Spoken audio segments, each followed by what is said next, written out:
Cuando uno tiene un objetivo en la vida, primero está eso, ¿sí? Yo no fui a correr para salir en los diarios ni para hacer una demostración, fui a correr porque lo sentía.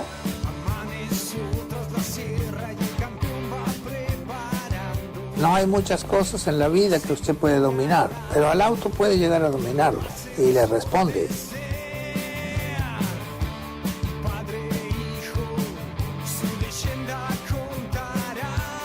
Los triunfos en la vida son ocasionales, pero lo que queda en realidad son los amigos, que es lo más lindo que uno puede tener.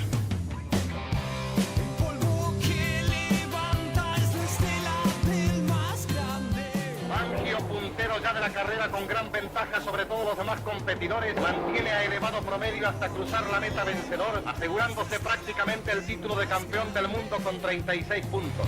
El hombre en la vida tiene que tratar de ser el mejor, siempre, en cualquier cosa, pero nunca creerse el mejor, porque de cualquiera podemos aprender algo, nunca terminamos de aprender.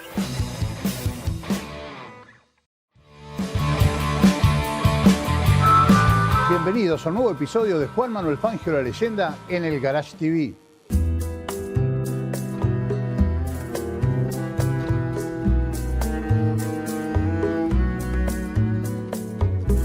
En el pasado episodio te contamos la historia de Juan Manuel Fangio corriendo en el turismo de carretera con este Ford 37 como acompañante de Luis Finocchietti, aunque él manejó algunas de aquellas etapas del Gran Premio Argentino de 1938. Hoy vamos a introducirnos en la historia de Juan Manuel Fangio corriendo con la marca Chevrolet, con la cual obtendría 2 campeonatos, pero el inicio fue con este modelo en el año 1939. Para hacer referencia precisamente de esta etapa de Juan Manuel Fangio en el automovilismo, fuimos en busca de la palabra del ingeniero Luis Carlos Barragán, ex presidente de la Fundación Fangio. Fue una cosa muy especial porque sucede que antes de eso, un socio de mi tío Héctor Barragán, que era socio de sus talleres y de su estación de servicio, que era Finocchietti. Barragán, Finocchietti Compañera, la empresa que estaba a una cuadra de la plaza. Y Finocchietti, que era hombre de Ford, como mi tío Héctor Barragán, que después fue socio de Chueco, no eran gente de Chevrolet. Entonces ese Finocchietti lo invita al Chueco a correr con él. Y esa carrera que hacen, que son 7.400 kilómetros aproximadamente de carrera, ellos remontan en distintos momentos según el tipo de caminos que les tocaba circular. Pasaron por Balcarce incluso antes de llegar a Mar Plata. Y el chico tenía como recuerdo sobre eso lo que siempre le decían los amigos. Nosotros no queremos ser socios de nadie, y menos de quienes no son amigos. Vamos a hacerlo entre el grupo de amigos tuyos del fútbol y de todo esto. Y tenían sus formas, ¿viste? Claro, ¿qué pasó entonces? Lo que vos comentaste. Dijeron no, la próxima carrera, cuando lo invitó para el año siguiente, Finocchietti le dijo no, corrió Finocchietti con el hermano, pero el chico no quiso ser el acompañante. Porque los amigos le dijeron, vamos a comprar un auto, vamos a hacer una colecta. Y 240 personas pusieron, que están en el museo en una placa recordatoria, están los nombres de cada uno, que pusieron desde 40 centavos, como el chico decía, de un tal Sojo que era un carpintero, que era lo único que tenía en el bolsillo, 40 centavos en ese momento. Y hay otros que pusieron 300 pesos. Claro, figuraban desde el comisionado, que es el que cabeza la lista, hasta... Claro, y uno de ellos era, una era Resusta, su amigo. Él lo quería mucho porque era su cliente, además, en su taller y todo eso, con sus amigos Dufar y todo eso. Y estaba también dispuesto el que era el que manejaba todo el grupo conservador de Balcarce. Exacto. ¿Qué figura en la lista? Que, claro, figura en la lista que encabeza con 500 pesos. O sea, de 500 pesos a 40 centavos tenés 240 personas que pusieron lo suficiente para correr ese gran premio, pero ¿con qué auto? Cuando fueron a comprar el auto, no se ocuparon de preguntar si aquí en Balcarce o Mar del Plata tenían una coupé Ford, que era lo clásico de la época. Entonces acá lo único que tenemos, dice, para comprar es, y el que la carrera se le venía, dice, bueno, vamos a correr con Chevrolet. Y ahí apareció la concesionaria General Motors de una familia muy española, muy acentrada en Balcarce, que se llamaba Alonso de apellido y que tenía una casa, un chalet, una casa, una mansión y una como esa representación de General Motors hermosa, muy bien hecha, que todavía luce como si fuera moderna. Es una cosa genial, ese español, ese Alonso, es una cosa especial, con hijos mayores. Así que ese hombre se le ofrece al Chueco al costo, al coupé. Así que ahí aparece la coupé. Cuando él recorre... Coupé Chevrolet 39 negra. Que cuando empieza a recorrer con ella a los distintos pilotos de Chevrolet, como eran los tíos de Froilán González, por decirte algo, que eran los Pérez de apellido, le decían, mira, ojo con el Chevrolet. El Chevrolet gasta mucho aceite, alta revolución, tiene problemas ese auto, los motores, fíjate. El Gran Premio Argentino de Turismo de Carretera de ese año 1939 se largaría en definitiva luego de varias postergaciones el 19 de octubre. La primera etapa hacia Córdoba la sufre Juan Manuel Fangio por problemas en su auto, pero allí reparan y pueden avanzar para recuperar posiciones en el camino y también en la clasificación general, llegando a Concordia en el puesto número 22 luego de haber pasado casi 90 autos. Pero allí la competencia se suspende por la mala condición climática. Queda como ganador de aquel pequeño recorrido Oscar Alfredo Gálvez. Los autos son trasladados en tren hacia Córdoba y desde allí comienza lo que sería el Gran Premio Extraordinario. Se cuenta, lo ha contado, seguramente lo has escuchado, que el Chueco dijo, bueno, vayamos por un Chevrolet porque si llegamos a ganar con una marca que no es la que habitualmente gana, va a ser seguramente... Vale doble. Va a valer doble, sí, ¿no? Sí, es así. Y vos fíjate que cuando ellos están en Córdoba, ya enviados desde digamos, lo que era la terminación de la carrera, tal se largó el Gran Premio, tal que se largó y que fue terminado por razones de la situación de inundación en los caminos directamente. Cortaban los alambrados para seguir fuera de los caminos, porque los autos que seguían por los caminos, uno acá, otro allá, eran un problema más para el piloto que iba tratando de salir. Además, el tipo de barro, que es muy pegajoso en esa zona, las tenían que sacar con palas y todo eso, las tenían que sacar hasta... El Chueco bajó en un lugar, contaba eso, y perdió los zapatos, quedaron pegados en el suelo. No, es divino. Entonces, esas cosas que contaba de esa parte de la carrera. Y después la otra, cuando con el ferrocarril le llevan todas las unidades y el campeonato, la carrera para el Gran Premio lo corren desde Córdoba, como habíamos mencionado.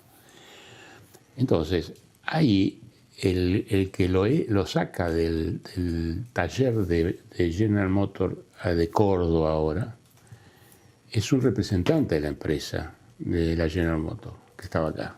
Estaba en Córdoba. Entonces le dice, usted tiene el cigüeñal rayado. Dice, usted no puede seguir, tiene que cambiar el cigüeñal. ¿Y quién lo va a pagar? Usted, le dice el tipo. Usted, era el corredor, un corredor cualquiera que estaba corriendo con el Chevrolet, es Fangio.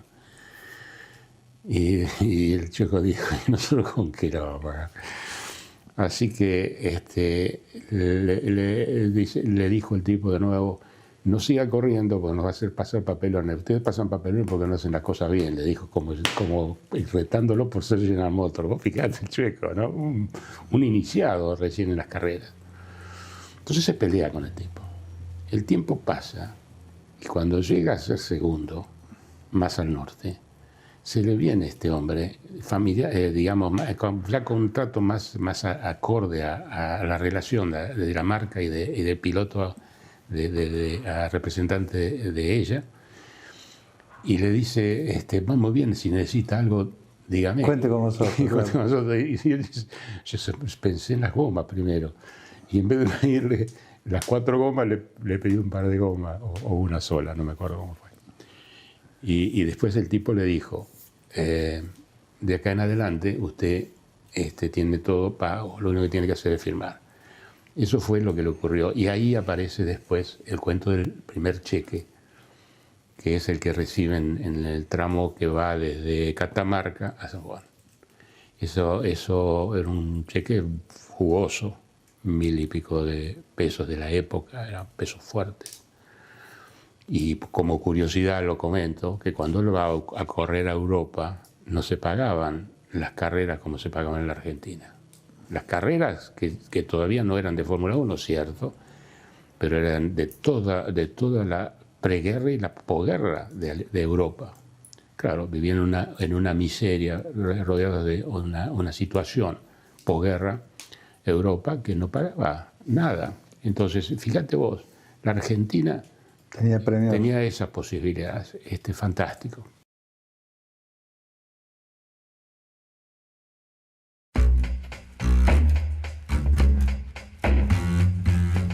Continuamos compartiendo más de la historia de este Chevrolet y aquel Gran Premio de 1939 que se convertiría en Gran Premio Extraordinario. Juan Manuel Fangio, acompañado por Héctor Thierry. Ahora es Juan Coronel el que nos detalla más de aquella travesía. Más allá de, por supuesto, de las ganas que tenía Juan de ser piloto de turismo carretera, había todo un pueblo detrás de él. Por eso nosotros a este auto lo llamamos el de la colecta. Claro. ¿Por qué? Porque 240 de vecinos contribuyen, el director de la colecta de la Resusta, o sea, todo Balcarce contribuyó para que Juan pueda debutar en turismo carretera. Juan logran comprar este auto por alrededor de 3.000 pesos. En realidad, Héctor Thierry, su socio, empresario en su taller, prefería los Ford, los V8, porque primero por el conocimiento y después investigando pude saber que los Chevrolet lo que tenían era que consumían mucho aceite. Esto lo vamos a ver ahora a medida que narremos las carreras en las que compitió en turismo carretera. Cuando van al taller de Alonso, no pudieron conseguir un Ford, van a la agencia Alonso, en la cual su dueño no tenía una unidad para la venta en ese momento, entonces le cede el auto que tenía él particular, lo abonan alrededor de 3.000 pesos, se lo deja a precio de costo y logran comprar esta unidad. Lo que ellos buscaban era que la unidad, supongamos, corre 3 competencias que fueron las más importantes en ese periodo, que fue el Gran Premio de Turismo Carretera, estamos hablando del 39, ¿no? Exacto. Estamos hablando del extraordinario, después vamos a explicar por qué el extraordinario, y las 1000 millas argentinas. En esas unidades lo que buscaban era, en realidad, que fueran resistentes para completarlo, porque era como un Dakar, ¿no? Podía haber etapas, 7 etapas de 500 a 750 kilómetros. Entonces se cortaban los guardabarros para que el auto fuera más liviano. Se sacaba la tapa de baúl también para alivianarlo y se modificaba la tapa de cilindro, los carburadores. Esas eran las modificaciones que se hacían a las unidades para las competencias. Esa era la realidad. Y también el apoyo de los vecinos de Balcarce desde lo económico, porque ya sabemos que Fangio no pertenecía al equipo oficial Chevrolet, ¿no? Y en realidad esta es con la unidad que pudo ser reconocido a nivel nacional, como quien dice, como piloto de turismo carretera. ¿Se acuerdan que ya veníamos de la fuerza libre, de las unidades que eran Baquet? Se lanza el Gran Premio Argentino de Carreteras, Sí. Se venía posponiendo por el tema de la Por el lluvia, clima, como decíamos. el clima fue un condicionante Y siempre. bueno, básicamente se corren 2 etapas, no le va bien en la primera, tiene esos problemas mecánicos, reparan en Córdoba, se rehace, puede avanzar 86 puestos para llegar en esa ese etapa es el corriendo punto. entre el barro. El problema mecánico lo retrasó y lo dejó en los últimos puestos. Puesto en el 108 lo dejó. En realidad lo dejó en el puesto 108, pero largaba 111. Exacto. Entonces, en ese periodo pudo avanzar 90 posiciones en la etapa que vos decís. Entonces eso lo llevó a tener un reconocimiento no solo hacia él, sino del público y de los periodistas a lo que había logrado. Esa era la condición. Se juntan dos de las condiciones que habíamos hablado cuando nombrábamos a las Baquet. La del joven que había aprendido de mecánica y que había aprendido a manejar en el barro. Exactamente, esas condiciones del barro. Bueno, porque se pueden mezclar ciertas situaciones, pero al no estar los caminos en condiciones, ellos también tenían que buscar una alternativa con la cual no quedarse encajados. Entonces era donde empezaron a irse contra los alambrados en los campos, empezaron a ir a campo traviesa en algunas zonas y volver al camino. De esa manera ellos podían seguir delante y dejar a muchos autos que quedaron en el camino. O sea, y la realidad que es al final porque terminaban en Entre Ríos. Era la última etapa que cruzaron de Santa Fe en Balsa a Entre Ríos y ya después no pudieron seguir en la competencia, entonces se suspende en ese periodo el Gran Premio. Se suspende en Concordia y después se retoma. En tren se trasladan los vehículos, se realiza el Gran Premio Extraordinario, se denomina, y en Córdoba lo lanzan nuevamente, que también los condicionantes eran el clima. ¿Qué pasaba también? Había tanto barro que tenían que sacar la rueda y limpiarla con una pala para que el auto no se trabara.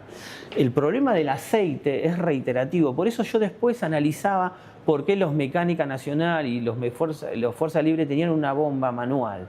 Era por el problema del aceite. Él, cuando va a comprar el 39, viaja a ver a Pérez, que era el tío de Froilán, que era un reconocido preparador de turismo carretera, y él le cuestiona ese problema que traían los Chevrolet, en realidad. Era un problema mecánico que ellos tenían que resolver. Entonces, ¿qué hicieron? Con un cortafierro rompen el frente en el habitáculo, con una manguera. Él se queda, cuando el auto pasa a Córdoba, se queda, compra una manguera que era de un surtidor. De esa manera lo conecta por debajo. Con el cárter. Con el cárter. Pero el problema era que cuando ponían la lata de aceite, al soplarla, claro, tenía que hacer una para presión porque lo llevaba para afuera, pero a su vez por la manguera entraba el humo que producía el cárter. Entonces era sumamente imposible casi correr con eso, pero ellos lograron llegar, el motor más blando, pudieron obtener el octavo, pudieron obtener el segundo, el tercero, ganaron la cuarta etapa, y es cuando él escuchaba hablar de ese chico de Balcarce rubio por las radios, entonces escuchaba hablar a Sojic, en realidad, y él, cuando Sojic estaba hablando, se acercó un par de veces para ver si lo reconocía, entonces en un momento fue y le dijo: yo soy Juan Manuel Fangio, y dice: ah, señor, con usted quiero hablar, y es donde le hacen las primeras entrevistas y los primeros reconocimientes que tuvo Juan. Ahí nace el Fangio de Balcarce. Era el Fangio de Balcarce, cuando la etapa en el último tramo pasa por Balcarce, que era lo que él quería, que todos los balcarceros lo saludaran. Y lo que sí analicé de esta competencia, de estas tres competencias, porque después vienen las 1000 millas, era que Juan estaba muy preocupado por si tenía que abandonar, por el sacrificio que había hecho todo su pueblo. Todo el tiempo se cuestionaba eso y le daba la fuerza necesaria para seguir compitiendo.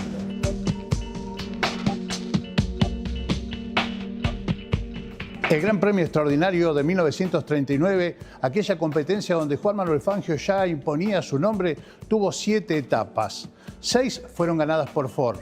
La número 4, entre Catamarca y San Juan, la ganó el balcarceño con su Chevrolet, ocupando en definitiva en esta competencia la posición número 5. El ganador iba a ser Oscar Alfredo Gálvez. Ya Fangio era Fangio, el de Balcarce.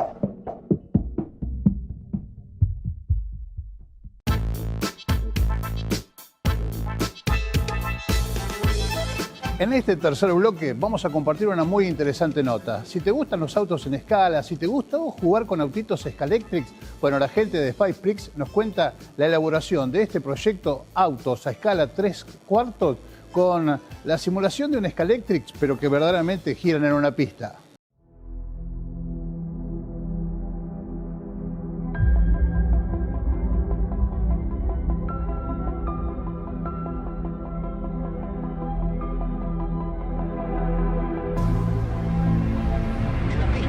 Entre 23 participantes, Juan Manuel Fangio, el más grande corredor del mundo.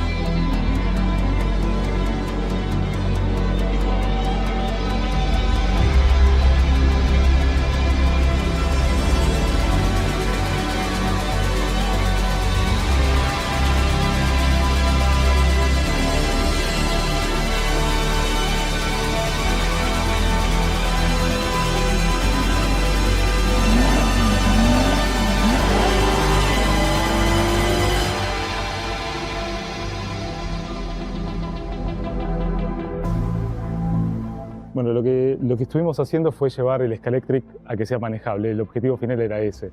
Entonces elegimos... Esto nace de la idea infancia. de recuperar... Claro, de la infancia, de recuperar el Scalextric. La idea es que uno crece, ¿no? Y ya deja de jugar con eso. Lo que buscamos era traer ese recuerdo y que sea manejable. Entonces, no es solamente el auto, que elegimos una época específica, la década del 60, este es el primer prototipo, sino que buscábamos recrear también el sonido, que para un auto de Fórmula 1 era algo clave, ¿no? El auto es un auto a 3/4 de escala, que cumple con lo del Scalextric, es eléctrico, y en este caso además suma la característica que te comentaba de la reproducción del sonido en tiempo real. ¿Cómo llegan ustedes a esto? Porque convengamos que a uno le pueden gustar los autitos, las miniaturas, los Scalextric, pero después hay que desarrollarlo. Bien, somos un equipo de 3 personas, diseñadores industriales, fanáticos de los autos y del Scalextric y de los juguetes sobre todo, y la idea, como te contaba recién, era llevar el juguete a algo más real, para que un adulto pueda seguir jugando, ¿no? Básicamente. Esto es para jugar en un circuito, para correr. ¿Por qué la escala 3/4? No queríamos que sea tamaño real, porque manejar un auto tamaño real de Fórmula 1 es algo muy complejo, el mantenimiento y la cantidad de personas que necesitas para poder operarlo, mínimo son 10-12 personas. Que quedara el concepto del juguete, ¿no? Y después queríamos traer la idea del Scalextric, entonces necesitamos que tenga una escala diferente al tamaño real. De ahí viene un poco la idea, ¿no? Bien, pero no se quedaron con hacer un Scalextric que ande en una pistita, sino es un auto que verdaderamente funciona. Claro, sí, el auto tiene un motor eléctrico, en este momento tiene motor eléctrico y diferencial mecánico. La nueva versión tiene más potencia, más velocidad final, doble motorización y diferencial electrónico. ¿Qué quiere decir eso? Que podemos controlar cuánto derrapa el auto, básicamente. La imagen nos muestra un auto en una velocidad interesante, de paseo, pero sí, pretenden un poco más. Sí, como era el prototipo, no quisimos exagerar con la velocidad. La nueva versión, esa versión que vieron llegó a 75 km/h. La nueva versión llega a 120 y lo vamos a limitar por una cuestión de seguridad. Bien, vehículos decíamos en escala que pueden funcionar, que ustedes le han generado un sonido para replicar lo que eran los sonidos de estos motores. Lo que hicimos, los autos eléctricos, gran parte del beneficio que tienen es que son silenciosos, pero en un auto de Fórmula 1 justamente lo atractivo es el sonido, entonces ya vamos por la 4ª iteración de software que genera el sonido en base, realmente lo que tenemos es una simulación del V8, en este caso el motor Cosworth, la simulación del motor, de la caja de cambios y del embrague. Esta versión tiene los cambios automáticos, o sea que depende de la velocidad, la versión final va a llevar levas al volante también simuladas para que uno pueda ir colocando los cambios, ¿no? Es para darle más realismo. ¿Dónde se construyó, dónde se hicieron las piezas? Porque ahí tenés un motor simulado que es fantástico. Sí, todo lo que vende el motor, lo que es el block, es toda impresión 3D. Hay algunas partes que son en fibra, como el múltiple, y después ahí es donde está la batería. Más atrás donde ven la caja de cambios, eso es donde está el motor y el diferencial. Está todo disimulado, justamente con la intención de que sea lo más realista posible. Un Lotus con mucha historia fue el original. ¿Por qué la elección? Bueno, fue el primer auto donde Jim Clark rompió el paradigma de usar un motor como estructura y un monocasco de aluminio. Con eso terminó ganando un montón de carreras y fue el único motor que duró 20 años en la Fórmula 1. Entonces, por eso empezamos por ahí. Hay un proyecto, o sea, el proyecto es hacer 4 modelos más: el Honda RA300, el T1G, el Westlake y la Ferrari 312. Autos que fueron marcando época. Exacto, y de la misma época. Elegimos esta época por la belleza de los autos, ¿no? Bien. Todavía no hay alerones, pero hay muchas piezas cromadas que tienen mucha belleza, que hoy en día fue reemplazada por la fibra de carbono y ya se perdió un poco eso. Y estando acá, por ahí, nos vamos un poquito más atrás y... Sí, obviamente. Estaría buenísimo. Siempre está. Es más, el nombre tiene que ver con eso, con los 5 premios de Fangio. El Five Prix sale de ahí. Con su flecha de plata. Compartíamos en este bloque esta linda historia de los autos de Five Prix, autos en escala verdaderamente bellísimos, pero también tuvimos la posibilidad de introducirnos ya en la historia de Juan Manuel Fangio en el turismo de carretera, su primera incursión con el Chevrolet negro. Ya estaremos hablándote en los próximos programas de esta unidad, el Chevrolet con el que fuera campeón en los años 1940 y 1941. Los espero el próximo miércoles entonces aquí en la pantalla del Garage TV.